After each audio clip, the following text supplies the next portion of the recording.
आत्मविश्वास जगाओ अपना। प्रिय मित्र, आज का जो टॉपिक है वो आत्मविश्वास को लेकर है। अपने अंदर के आत्मविश्वास को जगाओ। तो चलिए बिना किसी देरी के हम आपको थोड़ा सा जगाने का प्रयास करते हैं। कहानी कुछ इस तरह से है। वह छात्र वास्तव में मंदबुद्धि नहीं था, यानी कि एक छात्र था। उसके पिता शिक्षित ही नहीं विद्वान भी थे। अपने अति उत्साह के चलते उन्होंने पुत्र को जल्दी से जल्दी शिक्षित होकर कुछ बनने को प्रेरित किया, जो उचित नहीं था। पिता स्वयं कुशाग्र बुद्धि वाले थे, सर्वदा उच्च श्रेणी में उत्तीर्ण हुआ करते थे। अतः अपने पुत्र को भी एक सफल छात्र बनाने के लिए उन्होंने 4 वर्ष की आयु से ही उस पर गणित के प्रश्न लाद दिए। जब वह तत्काल उन्हें हल नहीं कर पाता तो उसके पिता आधीर होकर उसे खरी खोटी सुनाते और यहां तक कि पीटते भी थे, परंतु सब निरर्थक सिद्ध हुआ।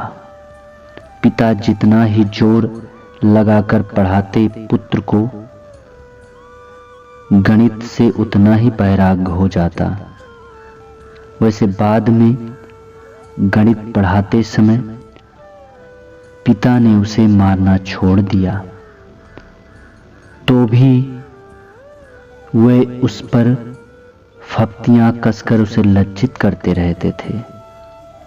क्रमशः बालक को विश्वास हो गया कि गणित सीखने की क्षमता उसमें नहीं है, अतः वह गणित से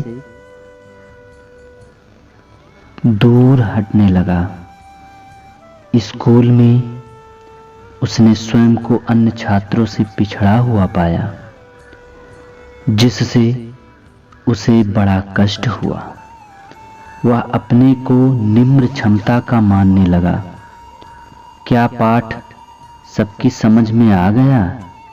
अध्यापक के इस प्रश्न के उत्तर में जब सब छात्र एक ध्वनि से हाँ बोलते, तब उसे अपनी नासमझी का बोध तो होता, परंतु सबके साथ वह भी हाँ कहने को बाध्य हो जाता। एक बार उसने अपने पिता को माता से कहते सुना, अध्यापक ने बताया है कि लड़का गणित में पिछड़ गया है, हम इसमें क्या कर सकते हैं। पिछले 3 महीने के परीक्षा फल में वह गणित में फेल हो गया। ऐसी अनेक घटनाओं तथा अपने अनुभव से उसे विश्वास हो गया था कि गणित में उसका कोई भविष्य नहीं है और वह मूढ़मती है। गणित के अध्यापक को देखते ही उसका दिल कांप उठता। परीक्षा में गणित का प्रश्न पत्र देखते ही उसका पसीना छूटने लगता था। वह परीक्षा से तत्काल भागने की सोचता था।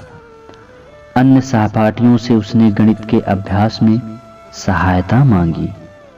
उन्होंने आश्वासन भी दिया, परंतु ठीक से समझने का उनमें धैर्य न था। फिर उसने नकल करके अध्यापकों को धोखा देने का मार्ग अपनाया। सतत प्रयास के द्वारा अपने मन की गहराई में बैठी हुई आत्म संशय की भावना पर विजय पाया जा सकता है।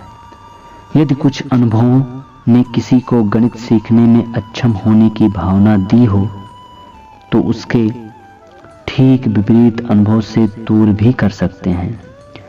स्कूल में प्रवेश पाने से पहले उस लड़के ने आत्मविश्वास को खो दिया था। उसके आत्मविश्वास के क्रमशः पुनर्प्राप्ति के लिए उसे इस विषय में कुछ छोटी मोटी सफलताएं पाना आवश्यक था।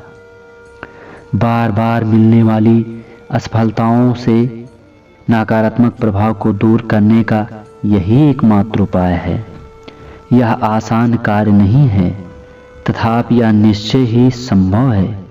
इसके लिए अध्यापक में असीम धैर्य, प्रेम तथा लगन होनी चाहिए। छात्र को तभी साहस मिलेगा जब उसे लगेगा कि शिक्षक विश्वसनीय है। वह मेरी असमर्थता की हंसी नहीं उड़ाएगा और क्रोध नहीं करेगा, बल्कि उसके स्थान पर वह मुझे धैर्य तथा समझदारी से पढ़ाएगा। क्या कोई छात्र अपने पैरों पर खड़ा होना नहीं चाहेगा? निश्चित ही वह ऐसा ही चाहेगा, पर उसके मन तथा अन्य लोगों ने निरंजन को असहाय बना दिया। ये दोनों तत्व उसके विरुद्ध क्रियाशील रहे। निरंजन ने मुझे उसे अकेले में ही पढ़ाने को क्यों कहा? शायद उसे आशंका थी कि कहीं मैं दूसरे छात्रों से उसकी तुलना करते हुए उसकी कमियों के लिए उसका तिरस्कार न करूं। हीन भावना से होने वाली हानि के विषय में हम में से कितने लोग सजग हैं। जब किसी पिछड़े हुए छात्र को निरंतर डांटा तथा अपमानित किया जाता है तो अपनी तुलना दूसरों से करता है। यदि उसमें अपनी हीनता का भाव घर कर जाए तो वह अनर्थकारी बन जाता है। यह कैसी उल्टी बात है कि जो माता पिता बच्चों के शुभ चिंतक होते हैं वही उन्हें अनजाने में क्षति पहुंचाते हैं। यही परम अज्ञान है। अपने छात्रों को घनिष्ठता से जानना कठिन मानने वाले अध्यापक इस समस्या का हल नहीं कर सकते, किंतु ध्यान रहे, धैर्य तथा सच्चे परिश्रम के द्वारा यह निश्चित रूप से संभव है।